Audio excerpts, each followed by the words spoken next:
OP Rajbhar से जुड़ी हुई खबर लगातार सामने आ रही है।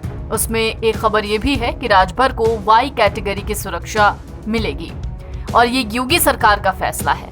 लेकिन इसके पीछे क्या वजह है? आखिरकार क्यों ओपी राजभर को अचानक योगी सरकार ने दी है वाई कैटेगरी की सुरक्षा? अखिलेश यादव के खिलाफ खुलकर बैटिंग कर रहे सुभासपा प्रमुख ओम प्रकाश राजभर की सुरक्षा बढ़ा दी गई है। यूपी विधानसभा चुनाव में बीजेपी से अलग होकर समाजवादी पार्टी संग चुनाव लड़ने वाले ओपी राजभर को योगी सरकार ने वाई कैटेगरी की सुरक्षा दी है। इसे राष्ट्रपति चुनाव में एनडीए प्रत्याशी द्रौपदी मुर्मू को वोट देने में मिले तोहफे के तौर पर देखा जा रहा है। राजभर इन दिनों समाजवादी पार्टी के राष्ट्रीय अध्यक्ष अखिलेश यादव पर लगातार तंज कसने के लिए चर्चाओं में हैं। योगी सरकार ने ओम प्रकाश राजभर को सुरक्षा कारणों से वाई श्रेणी की सुरक्षा दी है। कहा यह जा रहा है कि जिस तरीके से वो लगातार अखिलेश यादव के खिलाफ तंज कस रहे हैं, शायद इस वजह से भी इन्हें वाई श्रेणी की सुरक्षा दी गई हो। योगी सरकार के इस निर्णय से राजनीतिक गलियारों में तरह तरह की चर्चा है। सपा मुखिया अखिलेश के खिलाफ मुखर ओपी राजभर को राष्ट्रपति चुनाव में मतदान के बाद उसका फल मिला है।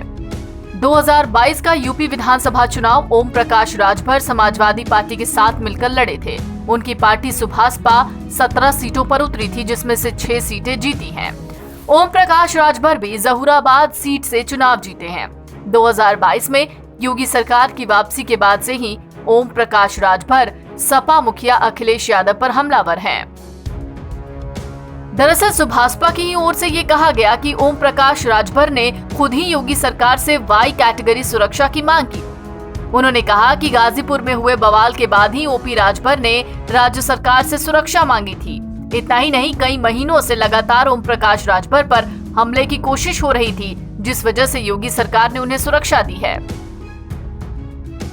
लेकिन खबर यह भी है कि ओपी राजभर को जो सुरक्षा मुहैया कराई गई है, उसका आदेश 15 जुलाई को ही जारी कर दिया गया था।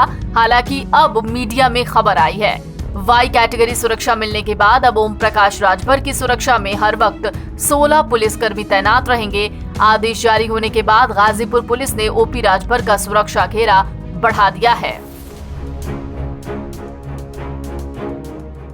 एनबीटी ऑनलाइन की रिपोर्ट।